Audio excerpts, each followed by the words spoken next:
राधे राधे, जय माता की भक्तों। आप सभी का स्वागत करती हूँ स्पिरिचुअल ज्ञान साधना में और आप सभी से अनुरोध करती हूँ कि स्पिरिचुअल ज्ञान साधना को सब्सक्राइब कर लीजिए और बेल आइकन को प्रेस कर दीजिए ताकि आपको नई नई वीडियोस का नोटिफिकेशन। श्री शिवाय नमस्तुभ्यम। जय माता की राधे राधे भक्तों। कैसे हैं आप सभी लोग? आशा करते हैं सभी लोग बहुत अच्छे होंगे। बताने के लिए कमेंट में जय माता की राधे राधे अवश्य ही लिखिएगा। भक्तों, 2024 वर्ष समाप्ति की ओर है। बस कुछ ही दिन बचे हैं। कुछ ही दिन क्या, आज 27 तारीख है और 4 दिनों के बाद नया वर्ष प्रारंभ हो जाएगा। 2025 प्रारंभ होने वाला है। ऐसे में जब ये दिसंबर का अंतिम महीना आता है तो हर व्रत, त्योहार, हर तिथि का महत्व बढ़ चढ़ के आता है। और जैसे कि पौष का महीना चल रहा है और काफ़ी ज़्यादा सर्दी हो गई है, कहीं कहीं बारिश भी हो रही है। हमारे यहाँ बहुत अधिक वर्षा हो रही है। अगर आपके यहाँ भी बरसात हो रही है तो कमेंट में बताना ज़रूर।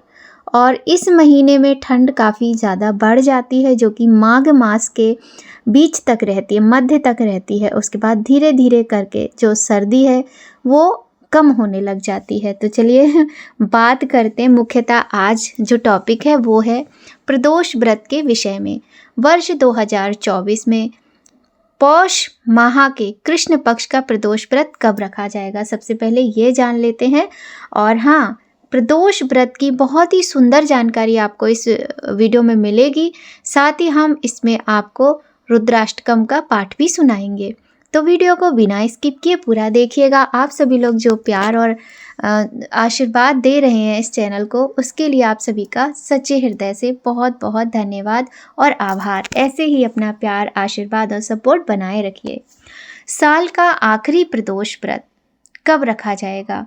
तो वर्ष 2024 में दिसंबर के महीने में, और प्रदोष व्रत पौष माह के कृष्ण पक्ष का शनिवार के दिन रखा जाएगा। 28 दिसंबर 2024 दिन शनिवार को प्रदोष व्रत रखा जाएगा। कई बार हम अपनी वीडियो में आपको बताते हैं कि वैसे तो देखिए, प्रदोष व्रत किसी भी दिन आए सबका विशेष महत्व है, किंतु जब सोमवार और शनिवार के दिन प्रदोष व्रत आता है उसका महत्व बहुत अधिक बढ़ जाता है। शनि प्रदोष व्रत ऐसा व्रत होता है जो आपके जीवन के बहुत सारे कष्टों से आपको मुक्ति दिलाता है। और इसमें सोमवार का प्रदोष व्रत और शनिवार का प्रदोष व्रत तो बहुत ही अधिक महत्वपूर्ण होता है। शनि प्रदोष व्रत पर कुछ चीज़ों को दान करने से भगवान शिव जी प्रसन्न होते हैं, और कुछ ऐसे कार्य हैं जिनको करने से भगवान भोलेनाथ नाराज़ भी हो सकते हैं और हमारी आर्थिक स्थिति प्रभावित हो सकती है। तो ऐसी ही छोटी छोटी सी बातें आज हम आपको इस वीडियो में बताने वाले हैं। वीडियो में बने रहिए।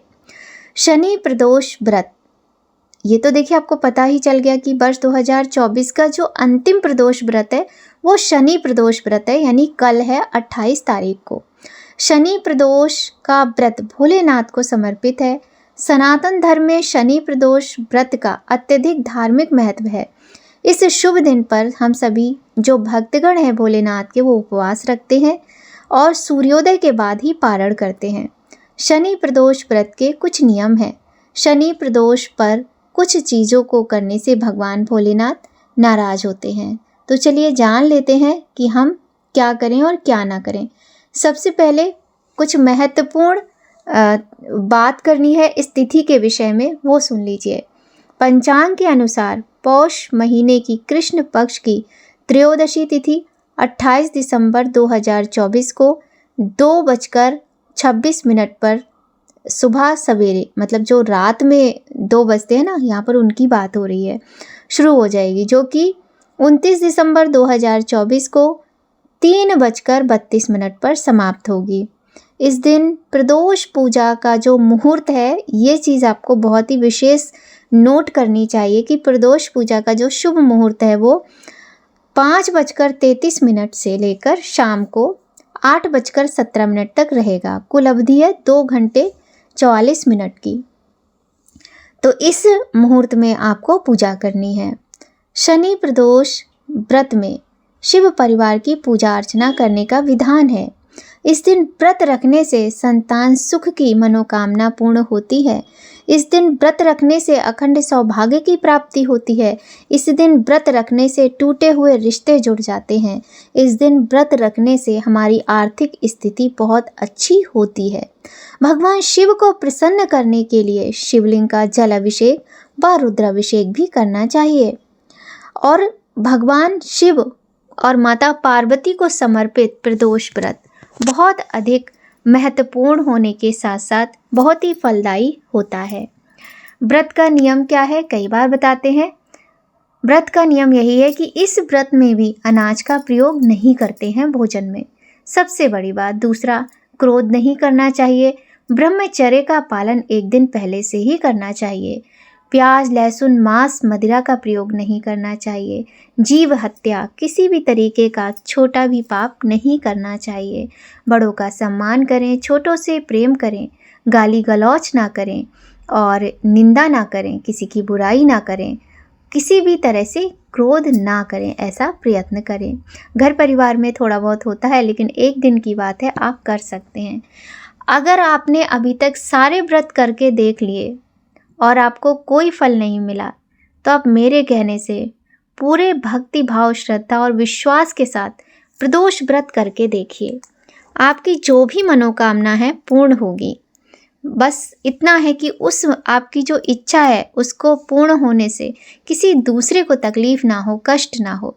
भोलेनाथ बहुत भोले हैं, वो अपने भक्तों को कभी निराश नहीं होने देते। आप थोड़ा सा प्यार देंगे, वो ढेर सारा आपको आशीर्वाद देंगे।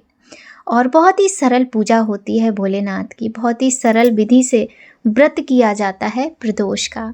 तो शनिवार के दिन जब प्रदोष पड़ता है, उस दिन का महत्व कई गुना ज़्यादा बढ़ जाता है। सुबह सवेरे आपको उठना है, एक दिन पहले से बता दिया आपको ब्रह्मचर्य का पालन करना चाहिए। सुबह सवेरे जल्दी उठना है, सूर्योदय से पहले स्नान करके स्वच्छ वस्त्र पहने, लाल, सफ़ेद, गुलाबी, पीले, नारंगी इस तरह के वस्त्रों का चयन करें। काले नीले रंग के वस्त्र ना पहने तो उचित है। व्रत में हमेशा ही जो रंग मैं मना करती हूँ उनका प्रयोग नहीं करना चाहिए, और जैसे कि लाल, पीला है, हरा है, गुलाबी, नारंगी, सफ़ेद, इन वस्त्रों का प्रयोग ही व्रत में करना चाहिए। माताओं बहनों को सफ़ेद रंग नहीं चुनना चाहिए, उन्हें लाल और पीले रंग के वस्त्रों का ही चुनाव करना चाहिए। इस प्रकार उठकर स्नान आदि करके घर में साफ सफाई करें, स्वच्छता का और शुद्धता का, चाहे वो शुद्धता और स्वच्छता मन की हो, चाहे तन की हो और चाहे आपके घर की हो, इसका विशेष ध्यान रखना चाहिए। और सूर्य भगवान को जल अर्पित करें। अपने घर के मंदिर में शिव परिवार की पूजा करें। शिवलिंग अगर आपने रखे हैं तो उनका अभिषेक अवश्य ही करें। अगर आप चाहें तो दूध से, पंचामृत से अभिषेक करें, नहीं तो जल से अभिषेक करके उनको चंदन लगाएं। एक बात का ध्यान रखें, भगवान भोलेनाथ को सिंदूर और रोली इनका तिलक नहीं किया जाता है, ना ही हल्दी लगाई जाती है। तो आपको भगवान भोलेनाथ को भस्म लगानी होती है, भगवान भोलेनाथ को चंदन लगाना है, अक्षत बिना टूटे हुए चावल चढ़ाएं, कुछ मिश्री इत्यादि चढ़ाएं। शनिवार का दिन है तो काले तिल चढ़ाना बिल्कुल ना भूलें, क्योंकि काले तिल तो चमत्कारी होते हैं। मैं बताऊं आपको, शनिवार के दिन जब प्रदोष पड़ता है तो भोलेनाथ को काले तिल चढ़ाएं। और यदि आपके घर में कोई भी कलह है, कलेश है, किसी तरीके की बहुत अधिक कष्टकारी बात है, तो भगवान भोलेनाथ से विनती करते हुए काले तिल उनको चढ़ाएं कि आपके घर का वो कष्ट दूर हो जाए। घर के कलह दूर करने का बहुत सुंदर उपाय है भगवान शिव पर काले तिल चढ़ाने का। इसके अतिरिक्त देखिए, आप जितना अधिक कर सकते हैं करें, वरना कोई भी एक फल, फूल, थोड़ा सा मीठा अवश्य चढ़ाएं। खीर चढ़ा सकते हैं, मिश्री चढ़ा सकते हैं, गुड़ चढ़ा सकते हैं, और किसी भी तरह की किसी मिठाई का भोग लगाएं। बस अगर आप घर में बनी हुई चीज़ों का भोग लगाते हैं तो बहुत अच्छा है, क्योंकि देखिए बाहर जो मिठाइयाँ हलवाई के यहाँ बनती हैं उनका कुछ नहीं पता होता है कि वो कब बनी थी, कब आपको मिल रही हैं, कितनी पुरानी हैं और किस तरीके से बनाई गई हैं। तो अपने हाथ से बनाकर ही भोग लगाएं, नहीं तो आप गुड़ और मिश्री का भोग लगा सकते हैं। धूप दीप करें, व्रत का संकल्प लें। करने के बाद आप पूरे दिन निराहार रह के व्रत करें। चाय ले लें, दूध ले लें, दही ले लें, छाछ लस्सी जो पीना है, सर्दी मतलब मौसम को देखते हुए आप पिएं। इसके बाद फलों का प्रयोग, आप फलाहार कर सकते हैं। और वैसे तो देखिए इस व्रत का ही विधान है कि ये मीठा ही व्रत रखा जाता है, इसमें नमक का प्रयोग नहीं करते हैं। किंतु यहाँ पर मतलब मैं आपको ये कहना चाहूँगी कि यदि आप व्रत करते हैं या आप व्रत करना चाहते हैं, आप डायबिटिक हैं या आप मीठे से व्रत नहीं कर पाते, तो एक समय सेंधा नमक का प्रयोग करके आप इस व्रत को करें। लेकिन एक समय करें, प्रयत्न ऐसा करें। और हाँ, अपनी हेल्थ को पहले ध्यान से मतलब ध्यान में रखें आप, उसके बाद ही आप किसी तरह का निर्णय लें। तो पूरे दिन व्रत रखें, फलाहार लें, दूध मखाने किसी भी तरीके के जो ड्राई फ्रूट्स होते हैं या उनसे लड्डू बना लें, खीर बना लें, भगवान को अर्पित करके आप भी खाएं। और प्रदोष काल में, प्रदोष व्रत की जो पूजा का विशेष महत्व है वो प्रदोष काल में की गई पूजा का महत्व होता है। तो प्रदोष काल में आप पूर्ण विधि विधान से पूजा करें, मन में किसी तरह का भ्रम ना पालें, बहुत अच्छे से पूजा करें। अगर आपके घर के आसपास शिवालय है, मंदिर है, तो आप मंदिर में पूजा ज़रूर करें। और अगर किसी कारणवश आपके यहाँ प्रतिबंध है कि आप मंदिर नहीं जाएंगे या बहुत दूर है, तो मन में किसी तरीके का संदेह ना लाकर पूर्ण श्रद्धा भक्ति भाव के साथ आप अपने घर के मंदिर में ही पूजा करें। घर में ही मंदिर बनाएंगे, घर से बाहर ना जाएंगे। सुना होगा आपने भजन, है ना? कितना अच्छा भजन है। तो घर का जो मंदिर होता है वो हमारे लिए सर्वोपरि होता है। बाहर तो हम जाएं, बहुत अच्छी बात है, मंदिर जाना बहुत अच्छी बात होती है, किंतु यदि आप पे किसी तरीके की बाउंडेशन है या दूर है मंदिर, तो मन में बिना भ्रम पाले घर के मंदिर में ही पूजा करें। मंदिर जा रहे हैं तो मंदिर में भगवान शिव का जल से, पंचामृत से, दूध से अभिषेक करें और भगवान को हल्दी लगाएं, भस्म लगाएं, अबीर गुलाल चढ़ाएं, चंदन चढ़ाएं, अक्षत चढ़ाएं और जौ, काले तिल सारी वस्तुएं चढ़ाकर धूप दीप करें और भगवान को भोग अवश्य लगाएं, पुष्प चढ़ाएं, माता पार्वती को सिंदूर लगाएं। और एक बात का विशेष ध्यान रखें, जब आप भगवान शिव की पूजा करते हो तो सबसे पहले उनके परिवार की पूजा आपको करनी होती है। जैसे सबसे पहले जल चढ़ाना है तो गणेश जी, माता पार्वती, कार्तिकेय, नंदीश्वर, नाग देवता, उसके बाद शिव जी। इस तरीके से पूजा का विधान कहा गया है। साथ ही यदि आप परिक्रमा करते हैं तो शिव जी की हमेशा आधी परिक्रमा की जाती है, ये भी ध्यान रखिएगा। जहाँ से जलाधारी का जल निकलता है उसको लांघते नहीं हैं, तो वहाँ तक आप जाएं जलाधारी तक परिक्रमा करने के लिए, फिर वापस लौटकर जलाधारी तक आ जाएं दूसरी साइड से। और इसको पूरा आपको लांघना नहीं होता है, शिव जी की परिक्रमा सदैव आधी होती है, ये ध्यान रखिएगा। माता पार्वती को सिंदूर चढ़ाएं, चुन्नी भी चढ़ा सकते हैं और कलावा लेकर आप सभी जैसे गणेश जी हैं, कार्तिकेय हैं, नंदीश्वर हैं, सबको चढ़ाएं। किंतु जब आप शिव और माता पार्वती को कलावा चढ़ाएंगे तो एक ही कलावे से दोनों लोगों को लपेट दीजिए।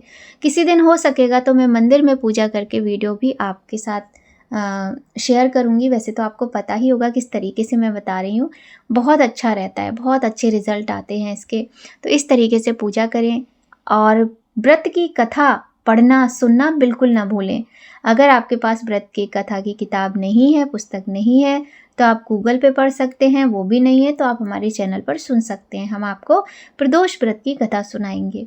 और लास्ट में आरती करें भगवान शिव और माता पार्वती की, और इसके साथ आपकी पूजा संपन्न होती है। अब अंत में आपको पूजा में अनजाने में आपके द्वारा हुई गलतियों के लिए क्षमा प्रार्थना अवश्य करनी चाहिए। तो भक्तों, इस प्रकार से किया जाता है भगवान भोलेनाथ का प्रदोष व्रत। बहुत ही सुंदर इस बार शनि प्रदोष व्रत पड़ रहा है। पूर्ण भक्ति भाव के साथ इस व्रत को अवश्य करें और अपनी समस्त मनोकामनाओं को पूर्ण करें। कुछ बातों का ध्यान रखें, जैसे शिव जी को सिंदूर, रोली और हल्दी नहीं चढ़ाई जाती है। ये तीनों ही चीज़ें आप माता पार्वती और गणेश जी को चढ़ा सकते हैं। साथ ही आपको व्रत के दिन अनाज का प्रयोग भोजन में नहीं करना है। तुलसी की पत्तियां भगवान शिव जी को नहीं चढ़ानी चाहिए। देखिए बहुत सारे लोगों से ये गलती हो जाती है, मैंने देखा है, उनको नहीं पता होता है। तो कभी कभी अब क्या होता है ना, हम किसी वीडियो में देखते हैं, कहीं देखते हैं कि तुलसी और वो शालिग्राम जी रखे होते हैं, तो लोगों को गलत फहमी हो जाती है कि वो शिवलिंग है। तो इस बात का विशेष ध्यान रखें कि आप लोगों को तो खैर पता ही होगा, आप लोग तो सबको जानते हैं जो भी मेरी वीडियो सुनते हैं, लेकिन फिर भी हम बता रहे हैं। मान लीजिए किसी को नहीं मालूम हो तो तुलसी पत्र भगवान शिव को समर्पित नहीं किए जाते हैं। और हाँ, नारियल का जो पानी होता है, नारियल का पानी से कभी भी भगवान शिव का अभिषेक नहीं करना चाहिए, भी ध्यान रखिएगा। आपको पता है बहुत टाइम पहले मुझे नहीं पता था, मतलब मेरी शादी से पहले मुझे बात नहीं पता थी, काफ़ी साल हो गए, शादी से कई साल पहले। फिर एक बार हम कहीं मंदिर गए तो वहाँ मतलब नारियल तो मिला हमें, पर नारियल माता को चढ़ाना था। हमें लगा शिव जी को चढ़ाना है, तो वहाँ पंडित जी ने बताया कि जो नारियल का पानी होता है वो कभी भी शिव जी को नहीं चढ़ाया जाता है, तो नारियल के पानी से कभी अभिषेक नहीं करना चाहिए। साथ ही जब भगवान शिव को आप अक्षत चढ़ाएंगे तो उसमें टूटा हुआ दाना नहीं होना चाहिए। भले ही आप गिन के 5 अक्षत के दाने चढ़ाइए, ज़रूरी नहीं है मुट्ठी भर के चढ़ाएं, लेकिन टूटा हुआ नहीं होना चाहिए। और वस्त्रों का चयन आप ध्यान से करें, काले नीले रंग के वस्त्र का प्रयोग ना करें। तो आशा करते हैं आज की वीडियो आपके लिए बहुत ही अधिक हेल्पफुल रहेगी। भगवान भोलेनाथ की असीम कृपा पाने के लिए बहुत ही सुंदर तरीके से उनका प्रदोष का व्रत करें, प्रदोष काल में उनका पूजन करें और भगवान शुभ फलों की प्राप्ति करवाते हैं। तो भक्तों, अब हम आपको रुद्राष्टकम का पाठ सुनाते हैं। सभी लोग इस पाठ का श्रवण करेंगे और अगर आपको आता है तो आप भी इस पाठ को प्रतिदिन किया कीजिए, क्योंकि रुद्राष्टकम का पाठ भगवान भोलेनाथ को बहुत अधिक प्रिय है। तो चलिए भक्तों, प्रारंभ करते हैं रुद्राष्टकम का पाठ। नमामि शमीशानि निर्वाणे रूपं विभुं व्यापकं ब्रह्मवेदं स्वरूपं निजं निर्गुणं निर्विकल्पं निरीहं चिदाकाशमाकाशवासं भजेयं निराकारे भोकारे मूलं तुरीयं गिराज्ञानगोतीतमीशं गिरीशं करालं महाकालकालं कृपालं गुणागार संसार पारं नतोऽहं तुषाराद्रिशङ्काश गौरं गम्भीरं मनोभूतकोटिप्रभासी शरीरं स्फुरन्मौलिकल्लोलिनी चारुगङ्गा लसब्दालबालेन्द्रकण्ठे भुजङ्गा चलति कुण्डलं भ्रूसुनेत्रं विशालं प्रसन्नानमनीलकण्ठं दयालं मृगाधीशचर्माम्बरमुण्डमालं प्रियं शङ्करं सर्वनाथं भजामि प्रचण्डं प्रकष्टं प्रगल्भं परेशम् अखण्डम् अजं भानुकोटिप्रकाशं त्रिशूलनिर्मूलनं शूलपाणिं भजेयं भवानीं पतिभावगम्यं कलातीतकल्याणकल्पान्तिकारी सदा सच्चिदानन्ददाता पुरारी चिदानिदं सन्दोहमोहापहारी प्रसीदा प्रसीदा प्रभो मन्मथारी नयावद् उमानाथ पादारविन्द्रं भजन्ति हि लोके परे वा नारायणं न तावत् सुखं शान्ति सन्तापनाशं प्रसीदा प्रभो सर्वभूतादिवासं न जानामि योगं जपं नैव पूजां नतोऽहं सदा सर्वदा शम्भुतुभ्यं जराजन्म दुःखोदतातप्यमानं प्रभो पाहि आपन्नमामीश शम्भो। रुद्राष्टकामिदं प्रोक्तं विप्रेण हर्तोषये ये पठन्ति नरा भक्त्या तेषां शम्भो प्रसीदति। बोलिए शिव शंकर, भोले शंकर, गौरी शंकर भगवान की जय। पार्वती पते हर हर महादेव। तो भक्तों, आज की वीडियो में हमने तुलसीदास जी द्वारा रचित रुद्राष्टकम का पाठ भी किया और साथ ही बहुत ही सुंदर जानकारी शनि प्रदोष व्रत की आज की वीडियो में आपके साथ हमने शेयर की। आपको आज की वीडियो कैसी लगी कमेंट करके ज़रूर बताइएगा। आपको पता है, मैंने कक्षा 5 की जब मैं छात्रा थी तब मैंने रुद्राष्टकम का ये पाठ याद कर लिया था। तब से मुझे ये याद है। मेरी मम्मी ये बोलती थी तो मुझे बहुत अच्छा लगता था। तो मैंने मम्मी से कहा था कि मम्मी मुझे भी याद करना है। तो मम्मी ने कहा मंदिर में तो लिखा है, याद कर लो। तो मैं जब मंदिर जाती तो मैं डेली पढ़ती थी और मुझे याद हो गया। तो कुछ भी मुश्किल तो होता नहीं है। और छोटी जब हम होते हैं आयु के, तब हमारी स्मरण शक्ति बहुत अच्छी होती है और हम बहुत अच्छे से याद कर लेते। तो कहने का तात्पर्य बस इतना सा है, अपने घर के बच्चों में ये चीज़ आप ज़रूर डालिए। हम सनातनी हैं और हमारे बच्चों को हमारे मंत्र, श्लोक, इस तरह के जो पाठ हैं छोटे छोटे, वो अवश्य ही बचपन से ही आने चाहिए। तो भक्तों, यदि कुछ गलत कहा हो, आपको कुछ बुरा लगा हो, उसके लिए क्षमा प्रार्थी हैं। यदि वीडियो अच्छी लगे तो लाइक करें। चैनल पर पहली बार आए हैं तो सब्सक्राइब करके बेल आइकन ज़रूर प्रेस कर दीजिए। आपका अपना चैनल है, प्यार, सपोर्ट, आशीर्वाद ऐसे ही बनाए रखिए।